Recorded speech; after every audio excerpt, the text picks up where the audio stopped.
பேச்சுவார்த்தைக்கு இலங்கை அவசர அழைப்பு. இலங்கைக்கான 768 விமானங்கள் ரத்து. ஈரான் கப்பலில் இருந்து மீட்கப்பட்டவர்கள் தொடர்பில் இலங்கையின் இறுதி தீர்மானம். போலி பிரச்சாரங்களை செய்வோருக்கு அரசாங்கம் கடும் எச்சரிக்கை.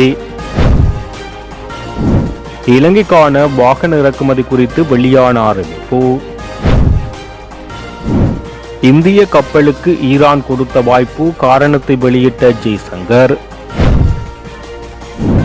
பாடசாலை விழாக்கள் பெற்றோருக்கு சுமையாக அமையாத வகையில் ஏற்பாடு செய்யப்பட வேண்டும், பிரதமர் ஹருணி. 10 நாட்களுக்குள் பெருமளவு எரிபொருள் விநியோகம், பெட்ரோலிய கூட்டுத்தாபனம். எரிபொருள் நெருக்கடி, பாடசாலைகளை மூடுவது தொடர்பில் கல்வி அமைச்சின் முடிவு. எரிபொருள் விலை அதிகரிப்பு, மின்வெட்டு தொடர்பில் பொதுமக்களுக்கு அமைச்சு வெளியிட்டுள்ள அறிவிப்பு. அமைச்சர் ஆனந்த விஜயபாலவின் சகோதரர் விபத்தில் மரணம். தொடர்பான விரிவான செய்திகள். மத்திய கிழக்கு மற்றும் மேற்கு ஆசியாவில் அதிகரித்து வரும் பதற்ற நிலையை உடனடியாக குறைக்க வேண்டும் என இலங்கை அரசு அழைப்பு விடுத்துள்ளது. இன்று வெளியிடப்பட்ட அறிக்கையில் வெளிநாட்டு விவகாரங்கள், வெளிநாட்டு வேலைவாய்ப்பு மற்றும் சுற்றுலா அமைச்சகம் தெரிவித்தது, அதிகரித்து வரும் மோதல்கள் பொதுமக்களுக்கு நேரடி அச்சுறுத்தலாக மாறியுள்ளதுடன் ஏற்கனவே பலர் உயிரிழந்துள்ளனர். பொதுமக்கள் மற்றும் பொதுமக்கள் பயன்படுத்தும் கட்டமைப்புகள் மீது நடாத்தப்படும் தாக்குதல்களை இலங்கை கடுமையாக கண்டித்துள்ளது. சர்வதேச மனிதாபிமான சட்டத்தின்படி அனைத்து தரப்பினரும் பொதுமக்களை பாதுகாப்பது அடிப்படை கடமையாகும் என வலியுறுத்தப்பட்டுள்ளது.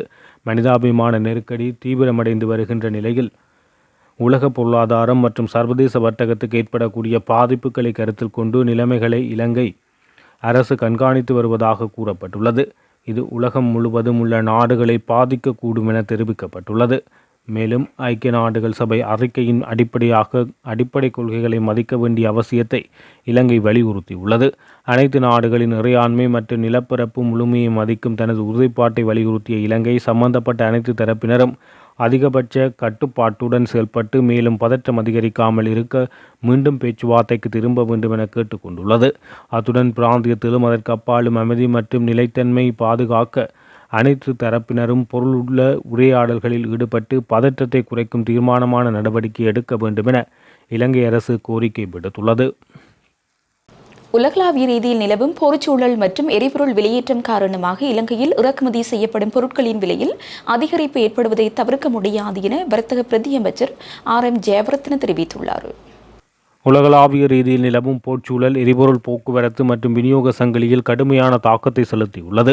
தற்போது ஒரு பீப்பாய் மசகு எண்ணெயின் விலை $100 எட்டியுள்ளது. இதன் காரணமாக விநியோக சங்கிலியில் பாதிப்புகள் ஏற்பட்டு பொருட்களின் விலையில் தாக்கம் செலுத்தக்கூடும். பொருட்கள் விநியோகத்தை பாதிப்பின்றி பேணுவதற்காக அரசாங்கம் தீவிர நடவடிக்கைகளை எடுத்து வருகிறது. ஏற்கனவே பொருட்களை இறக்குமதி செய்து வந்த நாடுகளுக்கு மேலதிகமாக புதிய நாடுகளிடமிருந்து பொருட்களை இறக்குமதி செய்வது குறித்து அரசாங்கம் கவனம் செலுத்தி வருகிறது. புதிய நாடுகளிடமிருந்து பொருட்களை இறக்குமதி செய்வதன் மூலம் நாட்டில் பொருட்களுக்கான தட்டுப்பாடு ஏற்படுவதை தடுக்க முடியும் என அரசாங்கம் நம்புகிறது. எவ்வாறாயினும் சர்வதேச காரணிகள் நாட்டின் கட்டுப்பாட்டுக்கு அப்பாற்பட்டவை என்பதால் பொருட்களின் விலையில் ஓரளவு அதிகரிப்பு ஏற்படுவதை தவிர்க்க முடியாது என பிரதியமைச்சர் தெரிவித்துள்ளார்.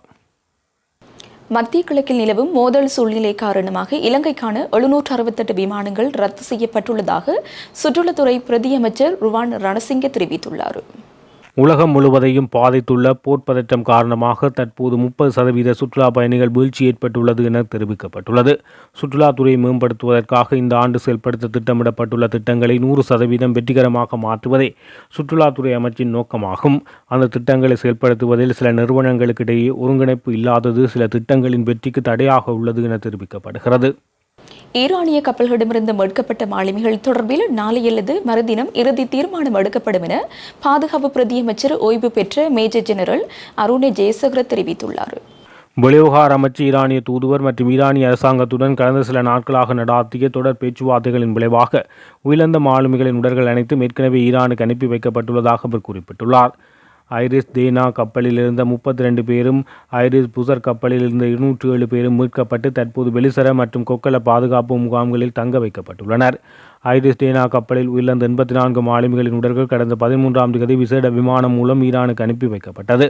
கடந்த 4ஆம் தேதி காலி கடற்பரப்பு கப்பால் அமெரிக்க நீர்மூழ்கி கப்பல் நடத்திய தாக்குதலில் ஐரிஸ் தேனா கப்பல் அழிவடைந்தது. ஐரிஸ் புசர் கப்பலானது இலங்கை கடற்படையினரால் மீட்கப்பட்டு திருகோணமலை துறைமுகத்துக்கு கொண்டு வரப்பட்டது. தடுத்து வைக்கப்பட்டுள்ள மாலுமிகளை அவர்களின் நாடுகளுக்கு திருப்பி அனுப்புவது அல்லது அடுத்த கட்ட நடவடிக்கை குறித்து பாதுகாப்பு அமைச்சு தீவிரமாக ஆராய்ந்து வருகிறது.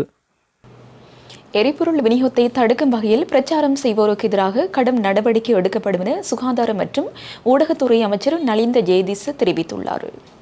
பொதுமக்களுக்கு அமைதியான முறையில் எரிபொருள் விநியோகிக்கப்படுவதை தடுக்க முயற்சிப்போர் அல்லது குழப்பத்தை ஏற்படுத்தும் நோக்கில் போலி தகவல்கள் மற்றும் போலி பிரச்சாரங்களை சமூகமயப்படுத்துவோருக்கு எதிராக கடும் சட்ட நடவடிக்கை எடுக்கப்படும் என குறிப்பிட்டுள்ளார். நாட்டில் நிலவும் எரிபொருள் விநியோக செயற்பாடுகள் முகாமைத்துவம் செய்வதற்கு அரசாங்கத்துக்கு முழுமையான ஒத்துழைப்பை வழங்குமாறு பொதுமக்களிடம் அவர் கோரிக்கை விடுத்துள்ளார். தற்போதைய உலகளாவிய சூழ்நிலையை புரிந்து கொண்டு எரிபொருள் விநியோகத்தை சீராக முன்னெடுக்க பொதுமக்கள் முன்வர வேண்டும் என அவர் கேட்டுக்கொண்டுள்ளார். எரிபொருள் விநியோகம் மற்றும் நுகர்வை முகாமைத்துவம் செய்ய பல நாடுகள் பல்வேறு நடவடிக்கைகள் எடுத்துள்ளதாக தெரிவித்துள்ளார். இலங்கையில் எடுக்கப்படும் எந்தவொரு நடவடிக்கையும் நாட்டில் வளர்ந்து வரும் பொருளாதாரத்துக்கு பாதிப்பு ஏற்படுத்தாத வகையில் இருப்பதை அரசாங்கம் உறுதி செய்ய வேண்டும் என குறிப்பிட்டுள்ளார். அரசாங்கம் தேவையான திட்டங்களை நடைமுறைப்படுத்தி வரும் வேளையில் இவ்வாறான நடவடிக்கைகள் நாட்டின் தற்போதைய பொருளாதார ஸ்திரத்தன்மைக்கு ஏற்படக்கூடிய தாக்கம் குறித்து அரசாங்கம் பொதுமக்கள் அவதானமாக இருக்க வேண்டும் என குறிப்பிட்டார். எரிபொருள் விநியோகத்தை முறையாக நிர்வகிக்கும் பொருட்டு QR கோட் முறைமை மீண்டும் நடைமுறைப்படுத்துவதற்கு பொதுமக்கள் தங்களது முழுமையான ஆதரவை வழங்க வேண்டும் என அமைச்சர் நலிந்த ஜெயதிச விசேட கோரிக்கை ஒன்றை விடுத்துள்ளார். தற்போதைய பொருளாதார நிலைமைகளை கருத்தில் கொண்டு இலங்கைக்கான வாகன இறக்குமதியில் தற்காலிக கட்டுப்பாடுகளை விதிப்பது அவசியமாகலாம் என முன்னாள் வெளிவிவகார மற்றும் நீதியமைச்சர் அலி சப்ரி தெரிவித்துள்ளார். அத்துடன் வாகன இறக்குமதிக்காக செலவிடப்படும் அந்நிய செலாவணி குறித்து அரசாங்கம் மிகுந்த அவதானத்துடன் இருக்க வேண்டும் என இது குறித்து அவர் வெளியிட்டுள்ள அறிக்கையில் குறிப்பிட்டுள்ளார். வாகன இறக்குமதியால் அந்நிய செலாவணி கையிருப்பில் ஏற்படும் தாக்கத்தை திரைசேரி மிக நெருக்கமாக கண்காணிக்க வேண்டும் என சுட்டிக்காட்டினார். இது குறித்து அவர் மேலும் தெரிவிக்கையில், மக்கள் மத்தியில் அதிருப்தி ஏற்பட்டாலும் கூட இறக்குமதியை கட்டுப்படுத்துவது குறித்து அரசாங்கம் பரிசீலிக்க வேண்டும். ஒருவேளை இறக்குமதி கட்டுப்பாடுகள் விதிக்கப்பட்டால் அவை எவ்வாறு நடைமுறைப்படுத்தப்படும் என்பது குறித்து வெளிப்படையான வழிகாட்டுதல்கள் வழங்கப்பட வேண்டும். குறிப்பாகவே ஏற்கனவே கடன் கடிதங்கள் திறக்கப்பட்ட அல்லது கப்பலில் ஏற்றப்பட்ட வாகனங்கள் தொடர்பில் இறக்குமதியாளர்கள் பாதிக்கப்படாதவாறு வரிகள் அமைய வேண்டும்.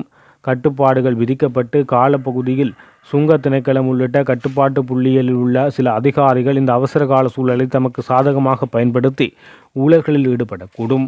இதனை தடுக்க முறையான கண்காணிப்பு மற்றும் பொறுப்புக்கூறல் பொறிமுறைகள் அவசியம் என தெரிவித்தார்.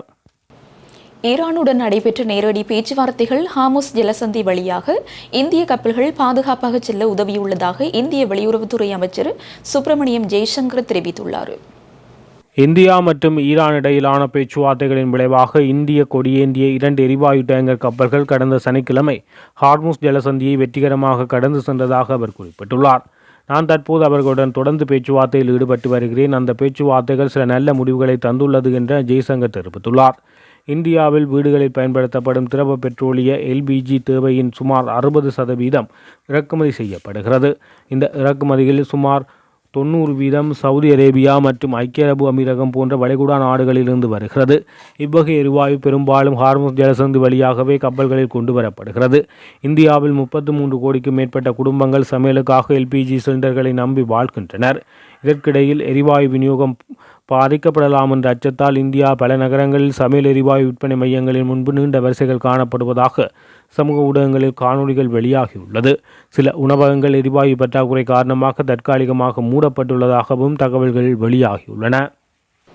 பதவி நியமனங்கள் மற்றும் இடமாற்றங்களை உரிய முறையில் ஏற்று குறிப்பிடப்பட்ட இடங்களில் கடமைகளை பொறுப்பேற்க வேண்டும் என பிரதமர் ஹரிணி அமரசூரிய தெரிவித்துள்ளார். பாடசாலைகளில் நடாத்தப்படும் விழாக்கள் பெற்றோருக்கு பொருளாதார சுமையை ஏற்படுத்தாத வகையில் ஏற்பாடு செய்யப்பட வேண்டும் எனவும், ஆசிரியர் மற்றும் அதிபர் நியமனங்கள் அல்லது இடமாற்றங்கள் வழங்கப்படும் போது எவ்வித தயக்கமுமின்றி அவற்றை ஏற்று பணிகளை பொறுப்பேற்க வேண்டும் என பிரதமர் கலாநிதி கருணை அமரசூரிய தெரிவித்தார். அத்துடன் 2026 ஆண்டுக்காக ஒதுக்கப்பட்ட நிதியை பாடசாலை அபிவிருத்தி பணிகளுக்காக முறையாக பயன்படுத்துமாறு அவர் அறிவுறுத்தியுள்ளார். புதிய கல்வி சீர்திருத்தங்கள் மற்றும் பாடசாலைகளில் நடாத்தப்படுகின்ற பெற்றோருக்கு பொருளாதார சுமை ஏற்படுத்தாத வகையில் ஏற்பாடு செய்யப்பட வேண்டும். ஆசிரியர் மற்றும் அதிபர் நியமனங்கள் தொடர்பாகவும் புதிய கல்வி சீர்திருத்தங்கள் குறித்து ஹம்பாந்தோட்டை, தங்காலை மற்றும் பலஸ்முல்ல கல்வி வலயங்களைச் சேர்ந்த அதிபர்கள் மற்றும் ஆசிரியர்களை தெளிவுபடுத்தும் விழிப்புணர்வு நிகழ்ச்சியில் நேற்று கலந்து கொண்டு உரையாற்றும் போது பிரதமர் இதனை தெரிவித்தார். மத்திய கிழக்கில் போர் பதற்றம் ஆரம்பமான முதல் 10 நாட்களுக்குள் பொதுமக்களின் பயன்பாட்டிற்காக எரிபொருள் நிரப்பு நிலையங்களூடாக 57,000 மெட்ரிக் டன் டீசல் விநியோகிக்கப்பட்டுள்ளதாக இலங்கை பெட்ரோலிய கூட்டுத்தாபனம் தெரிவித்துள்ளது. இதே காலப்பகுதியில் 47,009 மெட்ரிக் டன் பெட்ரோல் விநியோகிக்கப்பட்டுள்ளதாகவும் இலங்கை பெட்ரோலிய கூட்டுத்தாபனம் தெரிவித்துள்ளது. இதுகுறித்து இலங்கை பெட்ரோலிய கூட்டுத்தாபனம் மேலும் தெரிவிக்கையில், இந்த விநியோகத்தில் 2 கப்பல்கள் மூலமான எரிபொருள் கையிருப்பு உள்ளடங்கியிருந்தது. எரிபொருளுக்கான கேள்வி சடதியாக அதிகரித்ததால் இவை வரும் 9 நாட்களுக்குள் விநியோகிக்கப்பட்டுள்ளன. பொதுவாக 1.5 மாத காலப்பகுதிக்குள் விநியோகிக்கப்படும் அளவே இவ்வாறு குறுகிய காலத்தில் வழங்கப்பட்டுள்ளதாக கூட்டுத்தாபனம் சுட்டிக்காட்டியுள்ளது.